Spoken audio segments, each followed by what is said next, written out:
Pues muy buenas tardes a todos.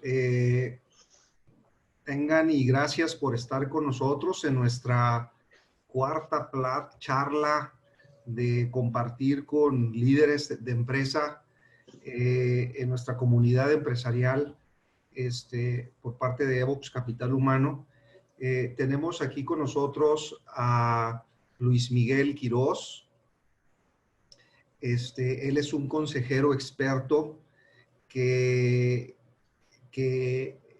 pues bueno, tiene una vasta experiencia en preparación, en lo que es el manejo de lo que es el enfoque al control interno, auditoría, desarrollo de negocio, riesgo empresarial, con más de 47 años combinada entre consultoría y proceso de desarrollo académico. Es miembro de consejos de administración desde hace 35 años, con este enfoque de auditoría interna y estrategia y gobierno corporativo y con un alto enfoque de administración de riesgos, como lo comenté.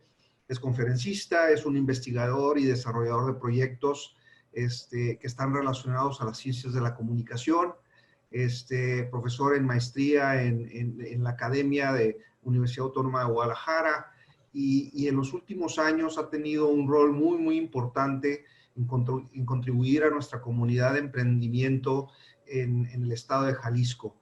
Ha estado desarrollando y asesorando la comunidad de emprendimiento a través del MIT, a través de Endeavor, a través de Coparmex, y actualmente pues es un mentor enlace en el Consejo y Comité de Enlace del TEC de Monterrey para impulso en la profesionalización de las empresas. Bienvenido, Luis Miguel. Gracias por tu conferencia y tu compartir experiencia en el manejo del riesgo y la continuidad de los negocios. Adelante, por favor. Gracias, Rubén. Y bueno, pues esta tarde, a diferencia de hace 15 días que tuvimos otro webinar, estamos enfocándonos más bien hacia empresas que ya tienen un tiempo, del tamaño que sea, pero que ya tienen un tiempo operando y pues que ya entienden de muchísimas cosas, de muchísimas retos, avatares, problemas, riesgos que se enfrentan desde muchas perspectivas. Hace 15 días estábamos hablando más bien de aquellos que están todavía en una etapa de emprendimiento muy incipiente. Entonces, pues era una situación completamente diferente. Así es que hoy voy a hablar primero de algunos temas más o menos, más bien no más o menos, muy técnicos, pero lo que pretendo con ello es poder darles una idea muy clara de las herramientas que existen. Y después, en la segunda parte, que es donde sí voy a detenerme, donde voy a ser muy explícito, voy a hablar de aquellas cualidades que son necesarias tener de parte de los directores, de los dueños de las empresas, para poder enfrentar el tema de la administración de riesgos. Que este es un tema que podríamos decir es meta, es decir, trasciende los temas de la pandemia o de cualquier otra situación de crisis que tengamos ahora, y se va más arriba de ello para entender de qué se trata eso de enfrentar un riesgo del tipo que sea, incluida la pandemia. Entonces, por eso es que considero que es una posición meta la que vamos a revisar el día de hoy. Y bueno, empecemos para no decir más cosas que eventualmente desarrollaremos con todo detalle. Bien, la advertencia con la que quiero iniciar es que tenemos una cantidad importantísima de comentarios y opiniones con respecto a los temas de riesgos. Por ejemplo, Deloitte, la empresa de la que me acabo de retirar hace un año casi exacto, siempre dijo, es algo que se sabe que existe, pero para lo cual no se toman las acciones necesarias. Entonces, bueno, pues es esas advertencias que a todos en algún momento nos duelen y nos arrepentimos, ¿no? Peter Deans de la Singularity University, que como todos sabemos es hoy por hoy uno de los líderes en el desarrollo tecnológico en el mundo y que está basada en Palo Alto, dice, excepto por las grandes corporaciones o las firmas del sector financiero, los directores de riesgo son puestos de excepción y no la regla. Entonces, Singularity lo que dice prácticamente es, no se te olvide, tiene que haber ese puesto, así como el director financiero, el director administrativo, el director operativo, ¿no? McKinsey, que es quizá de las consultoras más importantes del mundo, siempre está afirmando que la administración de riesgos, que considera solo las eventualidades geográficas, por ejemplo, hubo un huracán en tal lugar, o cayó una nevada, o vino un tsunami, o cualquier cosa por el estilo, dicen, eso resulta demasiado estrecho como para resolver en la complejidad del entorno actual. O sea, los temas de riesgos tienen que ir mucho más allá y considerar cosas como lo que estamos viviendo ahora, una pandemia. En el European Journal of Operational Research, que es probablemente la publicación más seria sobre la perspectiva científica de la administración de riesgos, dicen, si el bagaje sobre riesgos es estrecho, es decir, si nuestro conocimiento es poco en ese sentido, va a ser muy difícil o hasta imposible establecer escenarios probabilísticos con al menos algo de confiabilidad. Es decir, poder prevenir, planear, de alguna manera preparar el enfrentamiento para situaciones de riesgo, sea cual sea su naturaleza. Y finalmente, una aseveración de mi parte que surge de todas las lecturas que he tenido en los últimos años, que dice, considerar el riesgo solo como algo surgido de la adversidad es un prejuicio arcaico. Y si no, pregúntenselo a la industria disquera. Cuando se generó de parte de Apple toda la posibilidad de tener la música que quisiéramos en nuestros celulares, o de tener en nuestros celulares todas las posibilidades de tomar fotografías, reproducirlas, enviarlas, compartirlas, almacenarlas, etcétera, pues bueno, eso no fue adversidad, fue una maravilla para todos nosotros los usuarios y los que nos gustan temas como eso, como guardar nuestras fotografías, tomar muchas de nuestros parientes, de nuestros amigos, de nuestros seres queridos, de nuestras visitas, etcétera, y estar oyendo toda nuestra música donde quiera que estemos. Eso no era adversidad. Y sin embargo, no solo puso en riesgo, sino barrió de la faz de la tierra a empresas relacionadas con la industria disquera, con los CDs, con las tornamesas, con la generación de películas para cámaras fotográficas, con las propias cámaras fotográficas, etcétera. Entonces, el riesgo no necesariamente es algo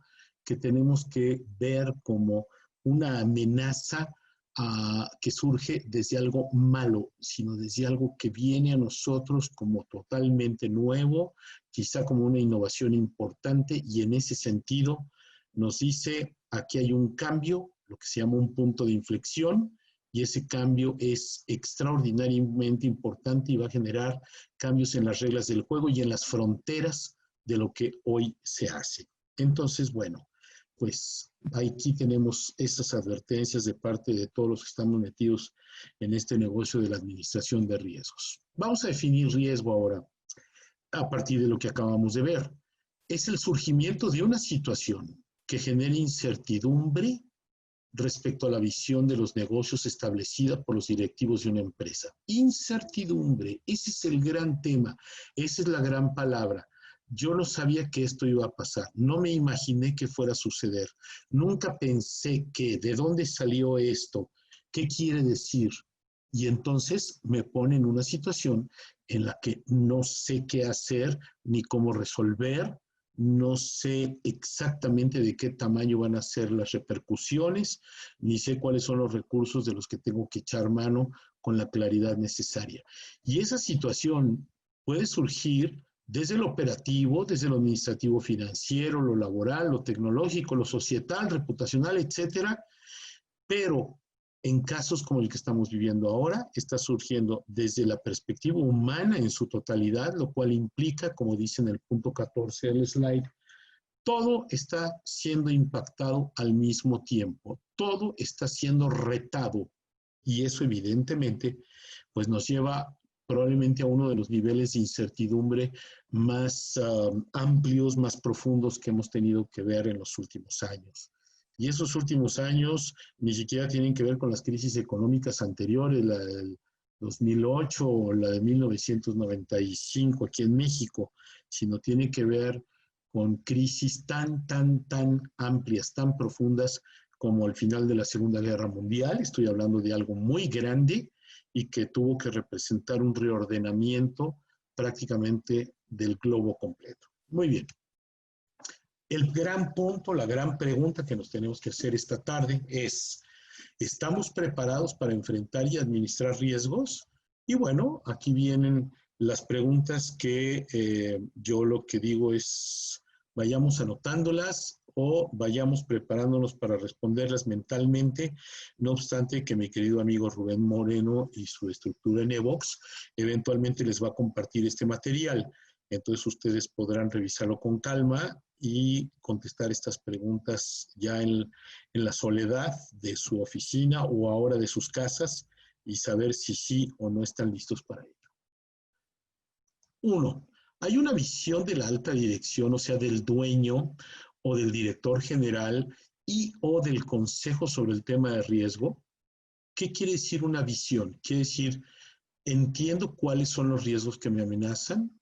Segundo, ¿en cuáles de esos riesgos se considera que puede haber una vulnerabilidad realmente y de cuál tamaño o tipo? Esa es probablemente de las partes más importantes, porque bueno, riesgos hay muchísimos todo el tiempo, pero no a todos tengo el mismo tamaño ni el mismo tipo de vulnerabilidad. Y aquí empieza la complejidad del tema. Tercero, ¿cuáles son sus posibilidades de ocurrencia? Y que conste que hay algunos temas como la pandemia cuya probabilidad de ocurrencia era quizá lo que nunca se nos hubiera ocurrido y sin embargo, ¡pum!, cayó y ahí está, ¿no? ¿Cuál es el nivel de impacto que tiene y sobre todo cuáles consideramos que puedan ser las consecuencias? En un momento vamos a ver un gráfico que nos habla mucho de ello. Cuarto, ¿para cuáles estamos preparados y cuáles muestran altos niveles de incertidumbre en cualquier sentido? Si eso sucediera, no sé qué voy a hacer. Si aquello cayera, nunca sabría cómo enfrentarlo. Si tal cosa se me apareciera, no tengo nada que me pueda decir, estás preparado para ello. Y finalmente, ¿cuáles están dentro del apetito de riesgos de la empresa? Que eso también más adelante vamos a verlo, porque es muy importante que todos tengamos perfectamente clara la diferencia entre apetito de riesgos y vulnerabilidad a los riesgos. Ya lo comentaremos en un momento.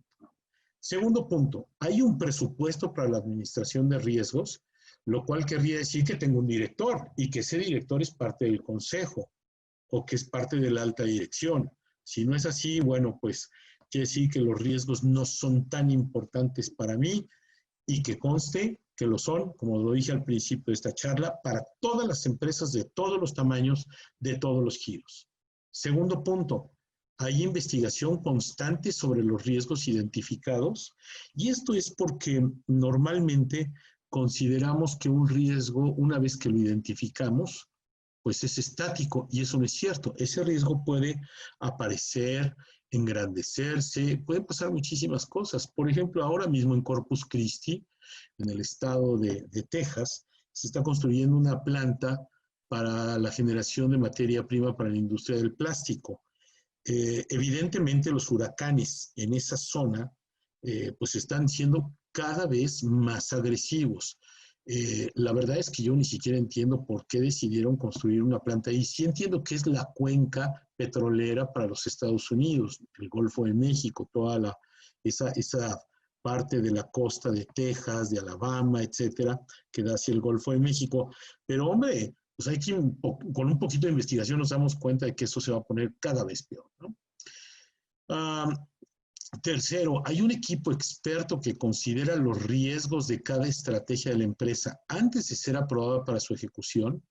Siempre tenemos a alguien que es muy creativo, siempre tenemos a alguien que quiere innovar, siempre sabemos que una nueva estrategia puede abrirnos más mercados, pero ¿estamos considerando en cada ocasión los riesgos que hay para ello? ¿Y esos riesgos están siendo calificados y considerados desde un experto o simplemente los comentamos como una charla de escritorio o de café? Cuarto, ¿hay un equipo experto en manejo de crisis y los riesgos se activan? ya nos cayó la pandemia, el huracán, la tsunami, la nevada, el tornado, el cambio de la tecnología, lo que ustedes quieran. Tengo un equipo experto en el manejo ya de la crisis, ya no del riesgo, ya el riesgo ya está aquí, ya se abrió, ya se disparó. Tengo un equipo que me pueda ayudar a manejar la crisis y es un equipo experto u otra vez. Voy a empezar a tratar de adivinar cómo resolverlo, ¿no? Y último, ese equipo tiene las herramientas para el manejo de crisis, tiene recursos, tiene niveles de autorizaciones, tiene portavoces, la gente está capacitada, tiene personas que pueden enfrentar cada una de las diferentes partes en las que el riesgo se va, perdón, la crisis ya en este caso se va a descomponer. Pues esas son preguntas así como sumamente básicas, pero la gran cosa pues es que tenemos herramientas para la administración de riesgos. Y la primera es este modelo, que es el gráfico del que les hablaba yo hace un momento. En este gráfico, que está basado en Hanson y Avon, que son dos investigadores europeos del tema de riesgos, vemos cómo hay básicamente 5 componentes. Uno es, se presentan las evidencias de riesgos, del lado izquierdo de la pantalla de ustedes. Después, se tiene que hacer un análisis paramétrico desde las bases de conocimiento, es decir, determinar si eso que estamos viendo sí es un riesgo y si se presenta en una gran dimensión o no, con grandes posibilidades de ponerse peor o no, con grandes posibilidades de tener una afectación importante en nuestro negocio o no. Tercero, viene una primera evaluación, que es la evaluación amplia de los riesgos, donde ya se suman tanto la objetividad de las bases de conocimiento y las parametrizaciones, más los criterios de valor. ¿Qué son los criterios de valor? Son aquellas cosas que consideramos que dentro de nuestra empresa son absolutamente críticas, como nuestra cadena de suministro, como la posibilidad de hacer la distribución de nuestros productos con la agilidad conveniente, como el mantener nuestras comunicaciones electrónicas con todo el resto del globo, etcétera, etcétera, etcétera. Que no son cuestiones que se puedan medir con facilidad, son criterios del valor que nuestra empresa aporta, punto.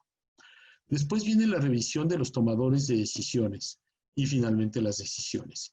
Y entonces podemos ver con las llaves rojas que están arriba y abajo de estos 5 componentes, de estos 5 bloques, cómo al principio los que están haciendo el trabajo son los expertos en riesgos de diversas disciplinas y están estrictamente basados en hechos, en números, en métricas, en parámetros, en algún momento hasta en cálculos probabilísticos que a veces son muy necesarios para poder determinar el tamaño de las eventualidades.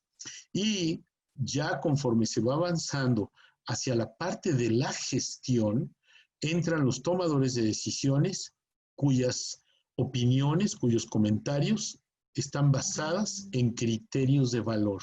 Como ya dije hace rato, el valor entendido como aquellos temas críticos en la operación de nuestra empresa. Una empresa, por ejemplo, que se dedique a software as a service, pues evidentemente es una empresa que está basando toda su operación en el hecho de que haya los servicios de nube disponibles y que esa disponibilidad sea continua. Y si se trata de una misión crítica de sus clientes, como el estar operando algo de tipo una caja registradora en un negocio abierto al público, pues evidentemente ahí no se la pueden jugar. Deben de tener 1, 2, 3, 4 posibilidades de replicar la operación para que si falla una entre la otra, etc. Entonces, una primera herramienta es esta, en la que nos damos cuenta de la mezcla entre la parte científica, numérica, paramétrica y la parte de las decisiones, es decir, de la gestión. La segunda herramienta es que una vez que tenemos esa clara idea de que debemos ir a la administración de riesgos, más nos vale poder definir cuál es nuestro modelo de negocios a partir de los ciclos. Aquí hay un ejemplo de 4 ciclos. El ciclo estratégico, el de calidad enfocada a mercado, el de las operaciones y el del soporte. Y dentro de cada ciclo pues hay una serie de macroprocesos. Lo que tenemos que hacer es identificarlos de tal manera que después y cambio rápidamente de slide, podamos haber calificado. Vean ustedes, por favor, la barra azul marino del lado izquierdo.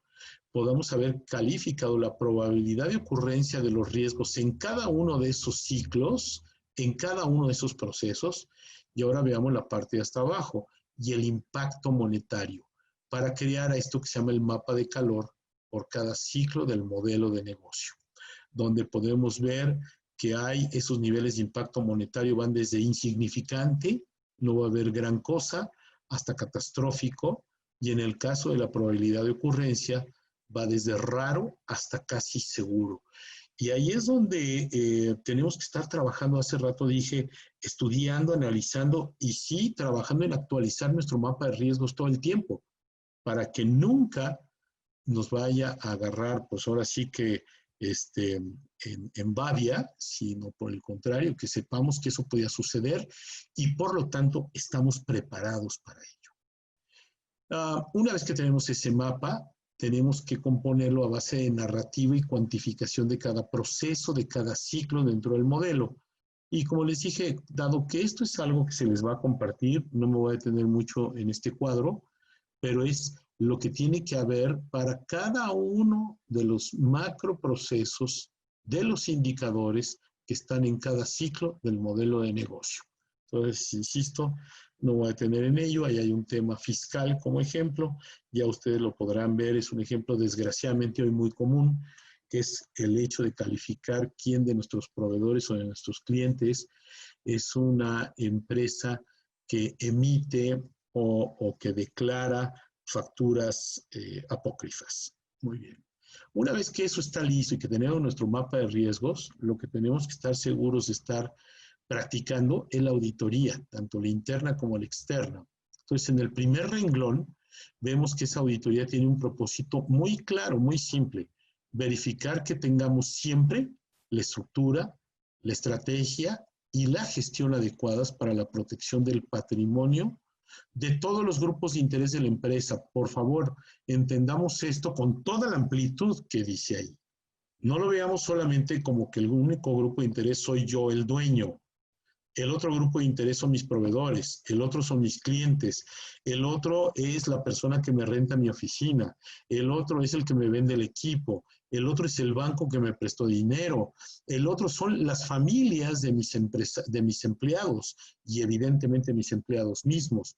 Entonces, cuando tenemos que estar generando la práctica de auditoría interna, lo que estamos buscando es estar seguros que el patrimonio de todo este grupo de todo este cúmulo de grupos de interés, efectivamente está dentro de nuestro interés y dentro de la gestión que nosotros hagamos como empresarios. ¿Cuál es la plataforma para hacer esta auditoría interna y externa? Es decir, ¿qué tenemos que hacer? Primero, basar nuestra práctica en el marco regulatorio. El marco regulatorio está en el tercer renglón. ¿Qué es un marco regulatorio? Son las políticas de nuestra empresa, escritas o no escritas, formalizadas o no, pero son las formas en que nuestra empresa hace las cosas, en lo que cree y de acuerdo a cómo piensa.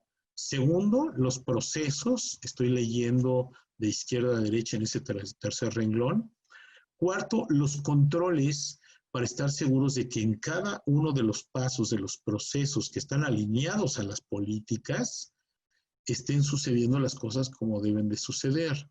Cuarto, un tablero regulatorio. Esto es algo que casi nadie hace y es una herramienta extraordinariamente útil, que tiene que ver con lo comercial, lo normativo y lo financiero, contable y lo oficial. Me explico. Lo comercial son cosas como, por ejemplo, mis clientes me piden que yo mantenga un cierto nivel de sanitización de mis instalaciones, si no, no me dejan vender adentro de esa universidad o adentro de ese centro comercial o lo que sea. Lo normativo es, me tengo que apegar a este ISO o me tengo que apegar a la FDA o alguna cosa por el estilo. Lo financiero contable es, tengo que seguir las reglas a las que me obliga el SAT o a las que me obliga, por ejemplo, las normas internacionales de contabilización, etcétera. Y lo oficial es pues el Seguro Social y el Infonavit y la nómina que tenemos que pagar a las tesorerías de los estados cada mes y evidentemente nuestro cumplimiento con la Secretaría de Medio Ambiente, con las licencias de ayuntamiento, etcétera, etcétera, etcétera. Créanmelo, cuando he hecho este trabajo para las empresas de generar sus tableros regulatorios, de pronto dicen, sí, son 3 o 4 cosas, y cuando ven el tablero regulatorio completo, resulta que hay 20 o 25 o 30 o hasta 100 regulaciones a las que deben apegarse. Y bueno, las manejan de una manera totalmente arbitraria, totalmente descontrolada, y eso evidentemente nos pone en riesgo. Y la última herramienta del marco regulatorio, pues es el mapa de riesgos. Entonces, todo ese renglón que está ahí en la tercera parte de este gráfico es el marco regulatorio. Así se llama y corresponde a lo que dice en el renglón inmediato anterior, donde dice que para hacer una auditoría o autohacernos la auditoría, tenemos que basarnos en un marco regulatorio que, leo ahora hacia la derecha del segundo renglón, veamos si está generando valor porque estamos cumpliendo o tenemos que estar pidiendo remediaciones para realmente apegarnos a lo que debe ser y no generar riesgos. El tercer paso es utilizar herramientas de informática para el seguimiento. Hoy por hoy hay muchísimas, extraordinariamente baratas, inclusive hasta un Excel puede servir, pero que nos permita sí estar atentos a qué sucede con nuestro marco regulatorio. Lo que se encuentra aquí, los hallazgos, deben reportarse directamente al consejo o a los dueños de la empresa. No se vale estarnos reportando entre nosotros mismos, gerentes, directores, etcétera, porque si no, lo único que está a punto de generar es un conflicto de intereses y un riesgo mucho mayor. Y bueno, esto nos ayuda para contar con la existencia de mecanismos para afrontar las crisis. ¡Ojo! Mecanismos para afrontar las crisis y eventualmente poder recuperarnos, es decir, la resiliencia de la que tanto se habla hoy en día. Muy bien. Me voy al último renglón, donde están precisamente esos mecanismos para afrontamiento y resiliencia. El primero, y que tiene que ver solamente con los temas de un problema con nuestra tecnología, son los planes de recuperación en caso de desastre, o DRP por sus siglas en inglés, o Disaster Recovery Plan. Todo el mundo habla de eso todo el tiempo, entonces por eso es que lo tengo que poner en inglés, porque todo el mundo dice, y tengo un DRP, y junto con ello me vendes un DRP, entonces bueno, ni modo, lo tengo que poner así. Pero eso es solamente para los temas de tecnología.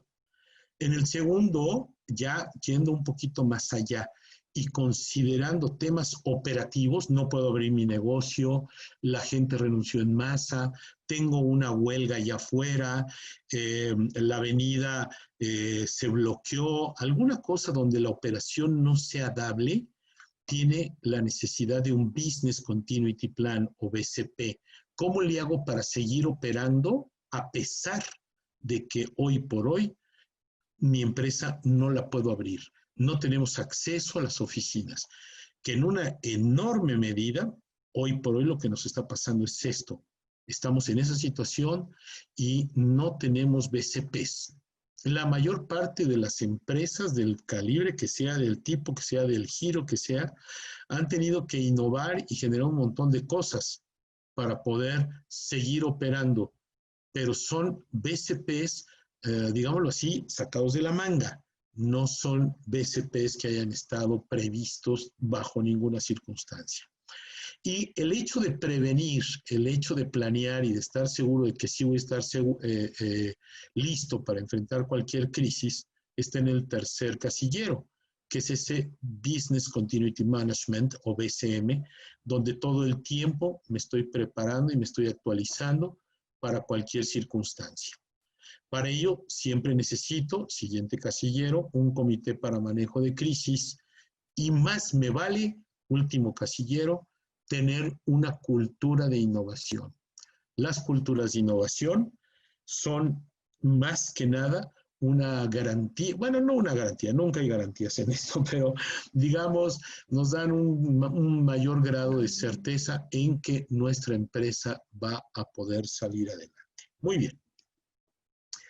Y finalmente, y aquí sí quiero ir con más detalle, tenemos las habilidades directivas ante los riesgos, porque esto tiene que ver con cada uno de ustedes. Si ustedes están ahora mismo en este webinar, es porque les interesa saber qué tienen ustedes en lo personal que estar haciendo y pensando en este momento respecto a la administración de riesgos para la pandemia actual y eventualmente para lo que suceda. Cualquier cosa. Número 1, tienen que saber diferenciar entre apetito de riesgo y tolerancia al riesgo. El apetito de riesgo es cuando yo sé, vamos a poner el ejemplo de los restaurantes, que todos los días puede suceder algo que en lugar de traerme los 50 comensales de todos los días, hoy llovió, hizo frío, se bloqueó una avenida, lo que sea, y se puede quedar una buena cantidad de la comida sin que se consuma. Sí, ese es un apetito de riesgo al que estoy listo porque a eso me dedico, a un negocio donde hay ese tipo de riesgo. La tolerancia es, me piden cerrar porque hay una pandemia. ¿Qué tanto tiempo puedo estar cerrado? Y ese es otro tema para el que no tengo apetito. Ni siquiera se me ocurre tenerlo. ¿Ok? Entonces, por favor, diferencien entre uno y otro. Segundo, saber que siempre pueden pasar crisis y pueden ser de cualquier tipo. Ya lo dije, incendios, huelgas, inundaciones, fraudes, pero también inventos disruptivos, como lo que comenté de este aparatejo que tenemos todos aquí al lado, de nuestro celular, que hoy hace tantas cosas que, bueno, hasta nos habla y nos contesta y recibe órdenes y nos hace sugerencias. Cada vez estos aparatos creen que son más inteligentes. Conste que dije creen, solo creen. Pero bueno, chiste personal. 3, tenemos que saber que las cosas siempre pueden ser peores de lo imaginado. Creímos que esta pandemia duraría unos cuantos días o semanas. Ya llevamos al menos un par de meses, casi 3, y todo parece indicar que la recuperación va a llevar no varias semanas, sino varios, muchos meses, hablando de la recuperación económica. 4, debemos saber que una crisis es un punto de inflexión. Es decir, la curva que estábamos viendo que se comportaba de una cierta manera, de pronto se dobla caprichosamente hacia algún lado y nos dice, algo está pasando que tu curva normal de crecimiento o de estabilidad cambió. ¿Qué es eso? Tengamos en cuenta que eso que está pasando es una primera vez para nosotros y esa lección nunca se nos va a olvidar porque esas primeras veces son las que más se enseñan. 5, tenemos que estar seguros de que en todas las empresas el dueño o director general tiene que ser una persona lista para gestionar el cambio. Si no está listo para ello, no es alguien que deba ser el director o el dueño. Si no sabe gestionar el cambio, olvídenlo, que se emplee en alguna parte, que reciba un sueldo cada 15 días y que se dedique pues a administrar ese ingreso fijo y se acabó. Ahora, las otras 3 habilidades que se necesitan de un director general, pues son la toma de decisiones, evidentemente, que en este caso se vuelve crítica, su resistencia al desgaste emocional, que también se vuelve crítica en este momento, y su respeto y gestión del factor humano, que eso siempre debe de estar presente, pase lo que pase.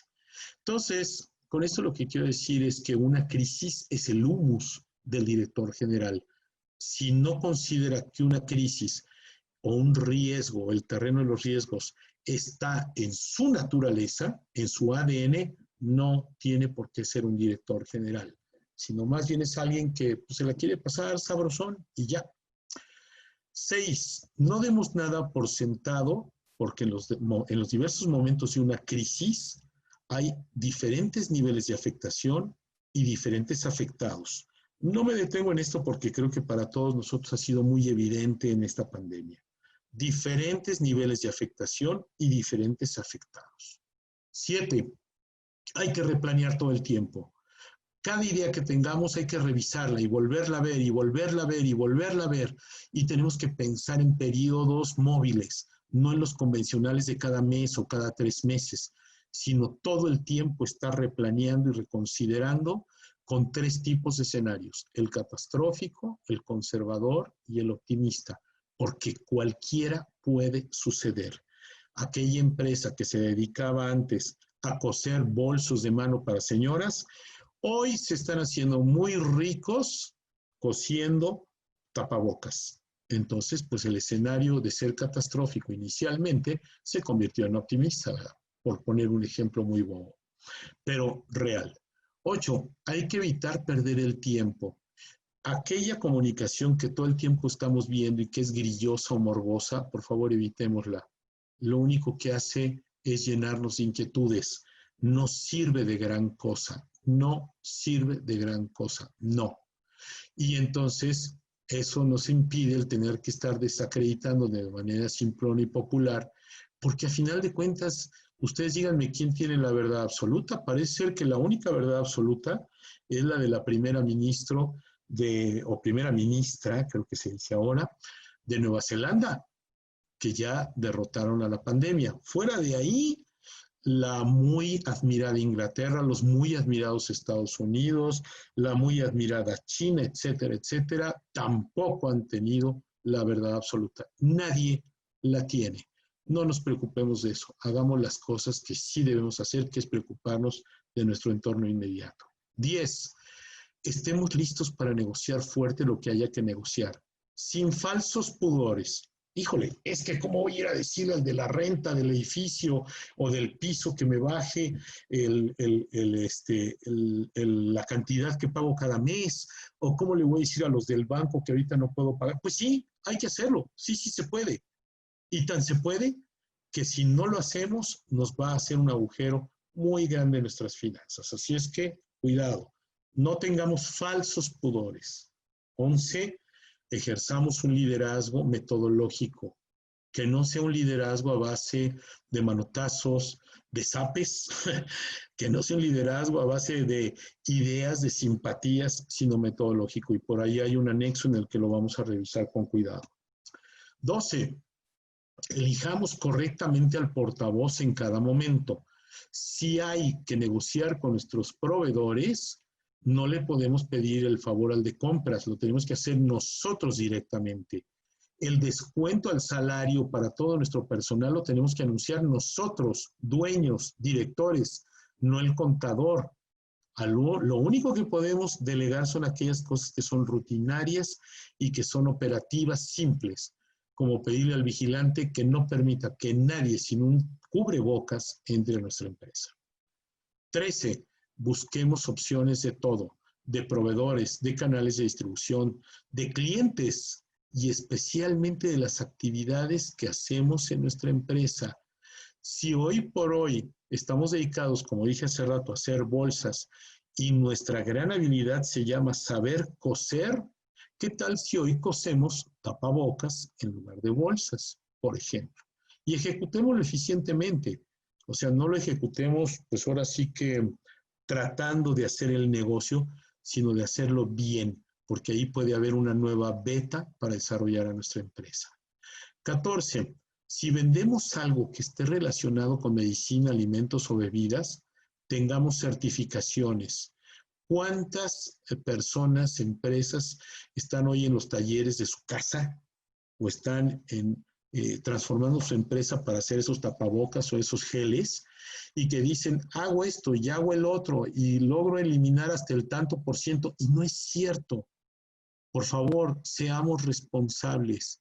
Por favor, generemos confianza. Estamos hablando del beneficio o del perjuicio que podemos generar en otras empresas como nosotros. Y una vez que salgamos de esto, el consumidor va a acabar siendo mucho más exigente.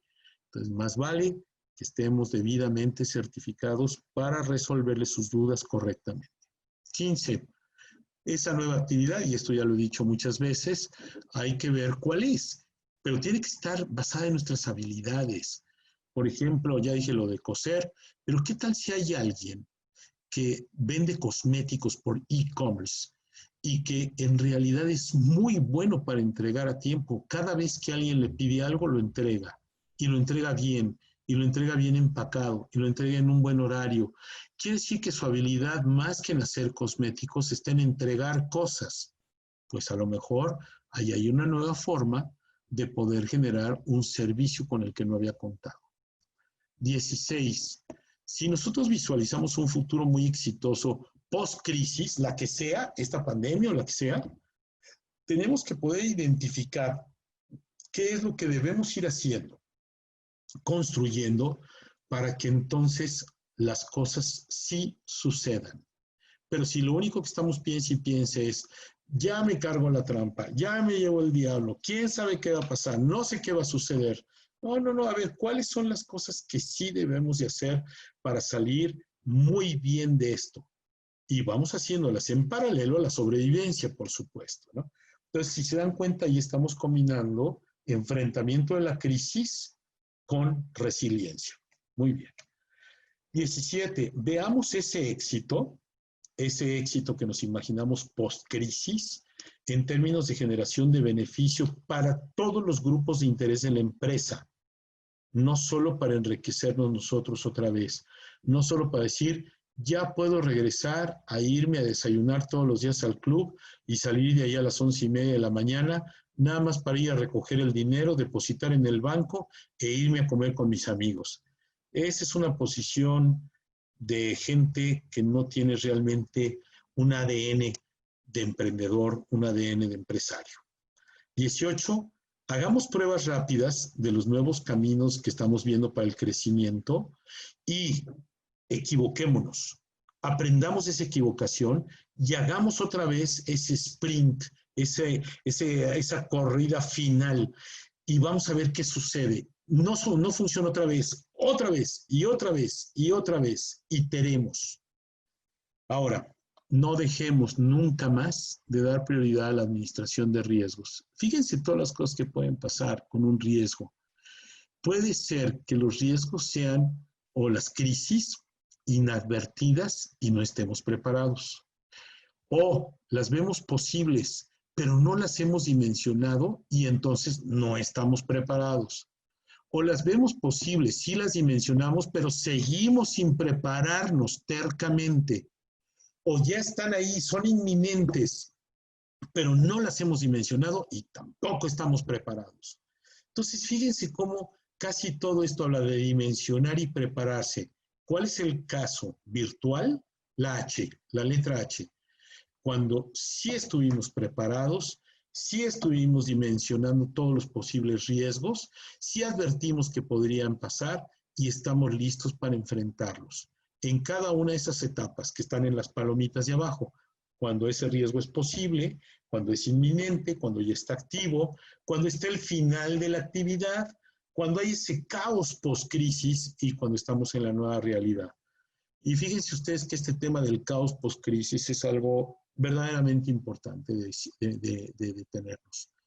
Muchísima gente piensa que un día se va a decir, ya, desde mañana todo normal, y que en ese momento va a haber hordas que se van a meter a nuestras tiendas, a nuestros restaurantes, a nuestras empresas, a nuestras oficinas, a comprar y a contratar y a tratar de hacer negocio con nosotros. Eso no va a ser así. Esto se va a dar por etapas. Esto va a ser poco a poco. Y vamos a tener que ir resolviendo muchos temas de muchos sectores, con mucho cuidado y insisto, muy poco a poco, lo cual quiere decir que la rebatinga, es muy feo lo que voy a decir, pero esto es real, se ha visto en todos lados, en todos los países. La rebatinga, por ser el primero que salga, el primero que resuelva, el primero que ya esté otra vez generando ingresos y utilidades, va a ser una rebatinga muy, muy, muy agresiva. Ese es ese caos post-crisis. Siempre sucede. La historia nos dice que después de cada crisis tenemos una etapa de caos y tenemos que estar listos para enfrentarla. Y ya después entraremos a una nueva realidad.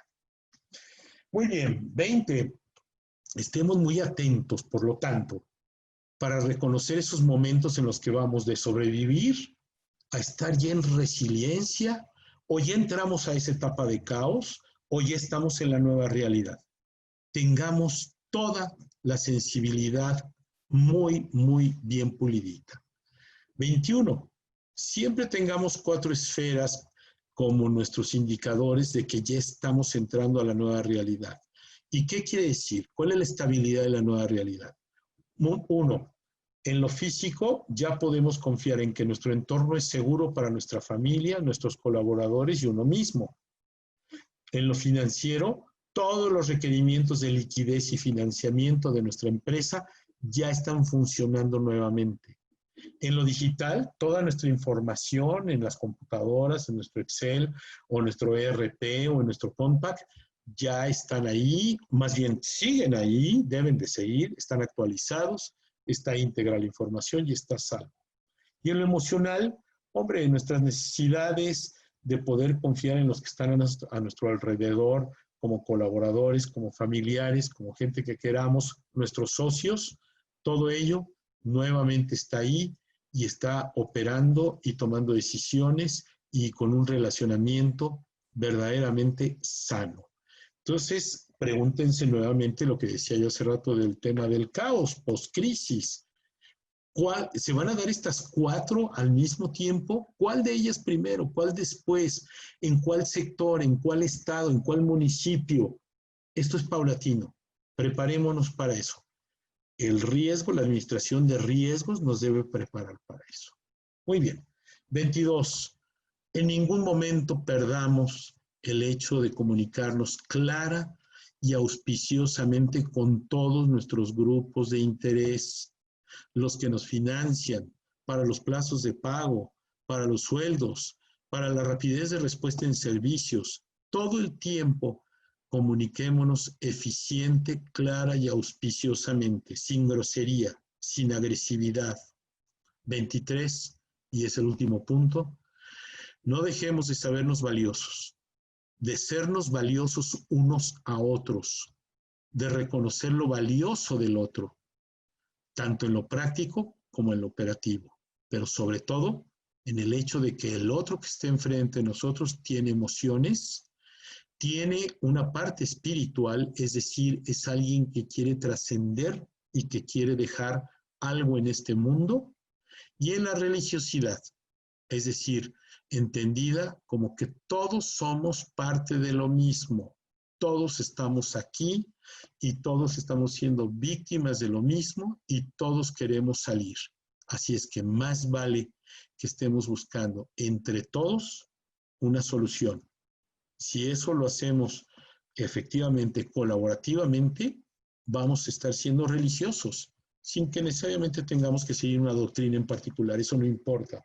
Lo que importa es que todos trabajemos para todos, y eso incluye al medio ambiente, por supuesto.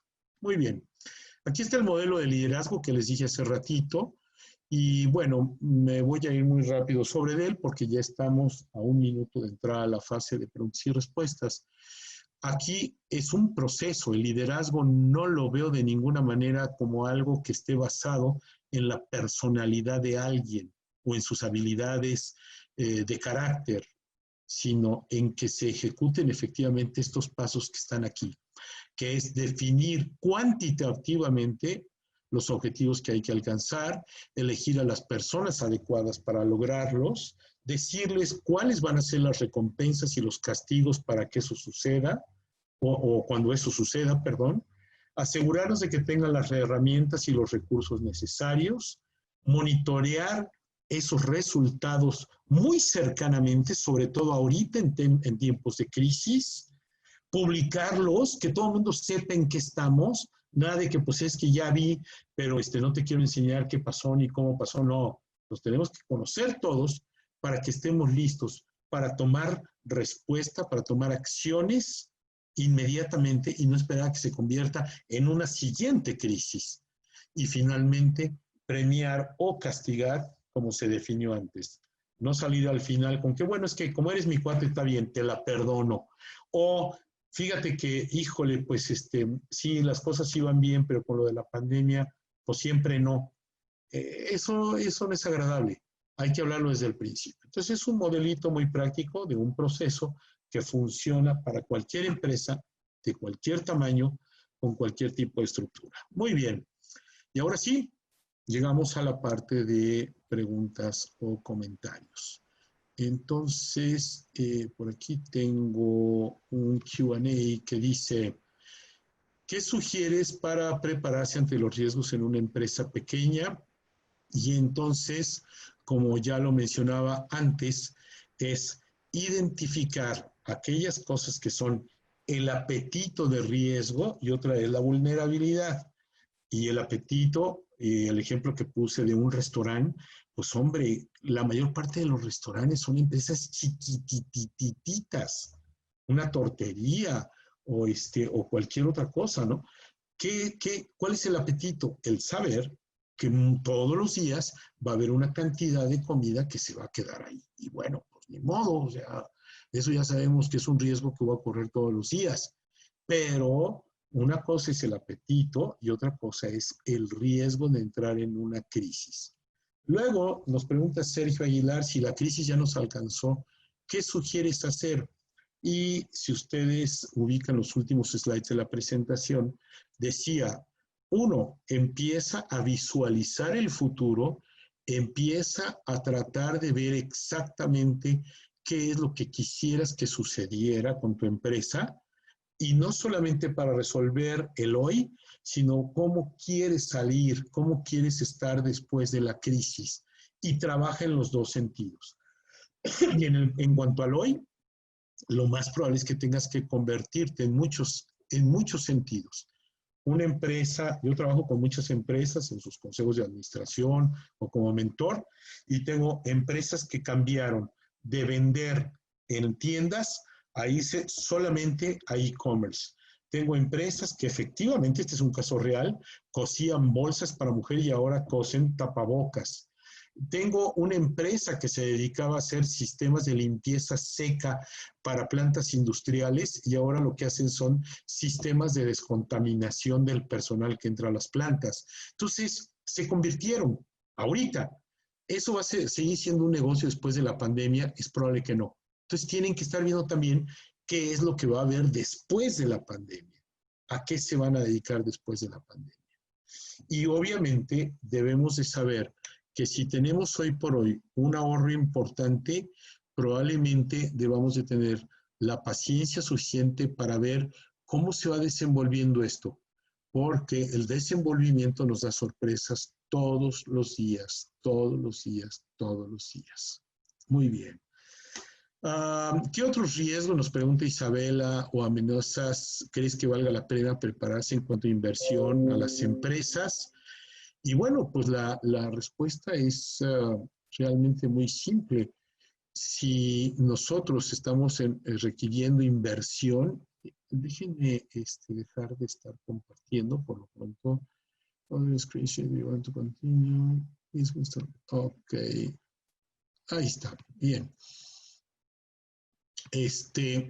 Lo que tenemos que hacer es estar listos para que la inversión evidentemente se recorte de una manera importante y sepamos con qué y con cuánto sí o no podemos contar. Y entonces hacer que nuestra operación se ajuste a esa nueva realidad. No es la realidad que queríamos, no es la realidad ideal, claro que no, obviamente no. Pero tampoco podemos esperar que ahorita haya fórmulas mágicas para regresar a nuestra normalidad pre-crisis. Eso no va a ser para nadie. Puede ser, insisto, mejor si se nos ocurre alguna forma de poder reinventarnos. Puede ser mejor, pero lo normal es que no sea mejor. Entonces, más nos vale saber cuánto sí hay disponible para saber de qué tamaño podemos operar. Bien. Luego nos pregunta José Soto, ¿BCP y BCM pueden estar consolidados en un mismo documento? Sí, José. De hecho, el BCM es la acción continua de estar preparándote para tener un plan de continuidad de negocio. Y el BCP es la parte dinámica, es el momento en el que ese plan de respuesta entra en acción. Entonces, sí, el BCP, por así decirlo, es una consecuencia del BCM. ¿Qué otras maneras hay de prepararse, además de la financiera? Nos preguntan. Bueno, pues obviamente la cadena de suministro. La cadena de suministro es crítica. ¿Quién me va a seguir vendiendo? Tengo el caso de una empresa muy grande aquí en Guadalajara, que la mayor parte de lo que vende es comprado, y es comprado a China. Imagínense ustedes lo que pasó con todos esos productos que compran para después venderlos aquí en México o inclusive en Sudamérica. Pues la cadena de suministro se paró por completo. Entonces, pues el tema de la cadena de suministro es algo que tengo que estar seguro de que va a seguir funcionando, y sobre todo en aquellas cosas que son críticas. Pero del otro lado de mi empresa hay algo que se llama la cadena de distribución. ¿Estoy listo para que mi cadena de distribución de mis productos o de mis servicios siga funcionando? ¿Sí puedo hacerlo todavía? ¿Sí tengo los elementos o tengo que hacer cambios drásticos para ello? Entonces, si me preguntaran, aparte de lo financiero, son esas tres franjas de la cadena de valor, que son la de suministro, luego la productiva, que está dentro de mi empresa y que son mis colaboradores, empleados, etcétera, y la de salida, que es la cadena de distribución. Oscar Viniegra nos pregunta, ¿qué tan sensibles consideras que están los consejos de administración a implementar, utilizar procesos formales de gestión de riesgos? Nada, Oscar, nada. Hablan de riesgos como un tema que es crítico, que deben de estar resolviéndolo, que deberían de atenderlo, pero así, deberíamos de atenderlo, deberíamos de tenerlo, deberíamos de considerarlo, pero no lo hacen. Acuérdate de la advertencia que puse en el primer slide que mencioné, y son advertencias que vienen no solo de mi parte, sino de McKinsey, de Deloitte, etcétera. Entonces, pues evidentemente no hay una cultura para la administración de riesgos en México, y sí debemos de buscar implementarla con la mayor rapidez y con la mayor robustez posible. Ángel Solís nos pregunta, si este modelo de riesgos y amenazas puede aplicarse de manera personal, ¿qué puntos serían los más importantes a observar? Yo te diría, Ángel, que esas 4 cualidades que debe de tener el director de una empresa son exactamente las mismas que debemos de tener en lo personal. La primera, decía yo, si tú recuerdas, es ese tema de saber que podemos estar enfrentando siempre un entorno de cambio, siempre, siempre, siempre. Nuestra familia, nuestros familiares, nuestros hijos, nuestros amigos están en constante movimiento y están en constante cambio. Eso no lo podemos evitar. No podemos pensar en que todos los días llegamos a casa y las cosas están igual que ayer. No podemos pensar que nos despertamos hoy y todo el mundo está igual que ayer y que no se va a volver en todo el día. Segundo, debemos de tener una gran resistencia al desgaste emocional para todo, para negocios y para los temas personales. Tercero, debemos estar seguros de que todo lo que hagamos está en respeto a todas las personas que están a nuestro alrededor, que nunca estamos siendo ni discriminadores, ni agresivos, ni violentos con nadie más, ni con el ambiente, ni con el medio ambiente, no con el entorno, porque cuando lo somos, nos estamos dañando a nosotros mismos. Entonces, más vale que no suceda así, porque cuando dañamos a todo lo demás, nos estamos dañando a nosotros también. Marcela dice, la había puesto al otro lado, ¿consideras que el fortalecimiento comunitario mediante el consumo local y a pequeños productores y que ayuda al emprendimiento? ¡Claro! Dice, me refiero a cómo liberarse de los monopolios. ¡Claro! ¿Cómo enfrentarlos en un país malinchista? Fíjate, Marcela, yo decía hace rato que una forma era mediante las certificaciones, que yo sé que son muy difíciles de obtener a veces. Quieres ir a la COFEPRIS para que te certifique algo, quieres ir con la Secretaría, con la SAGARPA o con alguien para que te diga si está aprobado este alimento, esta materia prima, este medicamento, este fertilizante o lo que sea, y se convierte en una bronca larga y complicada. Pero afortunadamente, fíjate lo que digo, afortunadamente esta crisis va a hacer que las cosas tengan que cambiar. Vamos a tener que aprender a ser más ágiles para que entonces las cadenas de suministro se vuelvan locales, se vuelvan casi vecinales y que no tengamos que estar recurriendo a que venga de Estados Unidos, que venga de China, que venga de Alemania, que venga de no sé dónde. Ahí va a haber un cambio muy importante, pero el que produce algo tiene que estar seguro de que está certificándose de alguna manera. Si no, pues hombre, lo único que estamos haciendo es jugar con la credibilidad. Y es lo único con lo que nunca, jamás, en ninguna actividad comercial debemos de jugar. Nunca. La credibilidad nunca se debe de poner en riesgo. José nos pregunta, ¿el gerente de riesgos debería ser una posición independiente o puede ser ejecutada por alguien con otra responsabilidad dentro de la organización? Depende del tamaño de la organización, José. Si es una organización muy grande, debe ser una posición independiente por sí mismo. ¿Cuándo puede ser parte de alguien más? Cuando no es tan grande, es una empresa mediana, y entonces se le da también al gerente de auditoría, o sea, él mismo hace levantamiento de riesgos y después los audita para estar seguro de que las cosas están funcionando correctamente. Pero, y en las empresas más pequeñas, lo que hay que hacer es outsourcing, buscar a alguien que te dé ese servicio de detección de los riesgos, del mapeo de los riesgos, de la identificación del tablero regulatorio. No son servicios caros, son servicios muy talachosos, José, pero no son servicios caros. Y hay muchas empresas que lo hacen, nada más el chiste es elegir a una empresa seria, porque como en todo, siempre estamos llenos de gente que nomás le hace al cuento. Nueva pregunta de Marcela, dice, ¿cómo enfrentarán las pymes la recuperación de la pandemia? Perdóname, pero las pymes son lo de menos. El problema son las MIPES, es decir, las micro y las pequeñas. La PI, es decir, la pequeña, sí está en riesgo, pero la la mediana, no tanto. A mí me preocupan las MIPES, las micro y las pequeñas. ¿Cómo lo van a enfrentar después de la pandemia? Yo creo que van a tener que ir en un muy poco a poco, en una situación, desgraciadamente la tengo que calificar de mucha desesperación, pero tratando de ser cada vez más exigentes consigo mismos. ¿Qué quiero decir con ello? Que si yo tengo una miscelánea, esa es una es una micro, entonces más me vale vender aquellas cosas que todo el tiempo sé que tienen una gran demanda.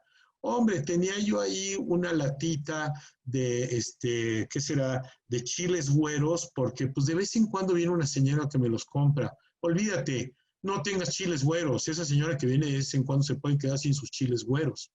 Pero en lo que sí tienes que invertir tu dinero es en tener un buen inventario de las cosas que sí son urgentes ahorita.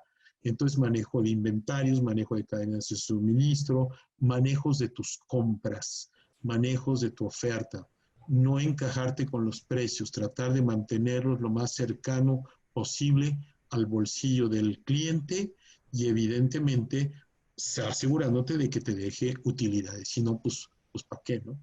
Javier Gómez Zúñiga nos pregunta, para adaptarte al cambio debes modificar tu estilo de liderazgo a la situación que se te presente. No puedes tener un estilo lineal siempre.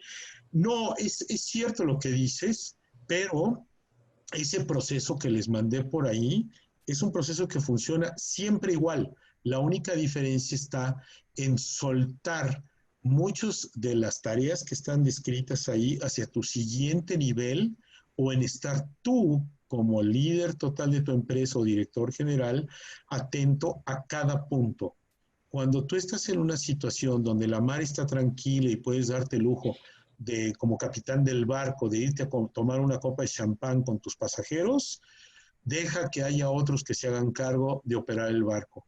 Pero si se desata la tormenta, el proceso de liderazgo, las cosas que hay que atender son las mismas. La única diferencia es que tú personalmente estás a cargo de que todo efectivamente suceda.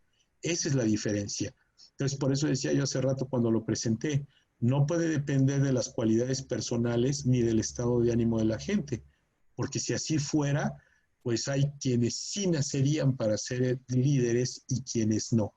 Y la vida nos dice que nunca sabemos cuándo tenemos que adoptar la posición de líder en nuestra familia, en nuestro negocio, en nuestro salón de clases o donde sea. Entonces, más vale que sepamos que hay un proceso para sí poder ejercer ese papel.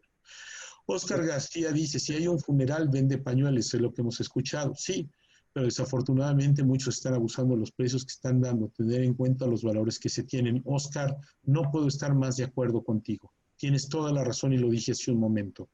Tenemos que ser auspiciosos, tenemos que ser respetuosos, somos parte todos del todo, más vale que todos nos ayudemos. Fue la última pregunta y acabé como 4 o 5 minutitos más tarde. Rubén, ¿alguna otra Muy cosa? bien, Luis. Yo creo que una de las cosas importantes en la que estamos ahorita, pues estamos en la fase de cierre de la primer fase y etapa de esta contingencia. Algo importante que creo que debemos de considerar son las dos R's, resilientes y resistentes. Ajá. Porque el pasado fue importante para tomar elementos de cómo enfrentar crisis. Esta crisis para nosotros es una crisis distinta. El contexto actual es diferente. Es importante estar muy atentos al presente para poder entonces, como lo has dicho, proyectar el futuro. El manejo del caos con las nuevas realidades nos lleva a tener elementos de algo que habíamos escuchado hace 10 años, que era cómo manejar un entorno VUCA, un entorno volátil, un entorno incierto, un entorno complejo, un entorno totalmente ambiguo. Y el elemento de liderazgo en las organizaciones con gran acometer cómo se acomete la ejecución del girar la estrategia para adecuarla al nuevo contexto, pues es importante considerar cómo se están administrando los diferentes riesgos que se están tomando. Claro. Y entonces el liderazgo va a tomar un rol muy importante. ¿Por qué? Porque el liderazgo hacia las organizaciones que deben de ser ágiles, que deben de ser flexibles, pues van a ser los contextos a los que los líderes de empresa, los dueños, los directores generales, los consejos de administración y los comités directivos van a encaminar, van a dirigir. La verdad, Luis Miguel, muchas gracias.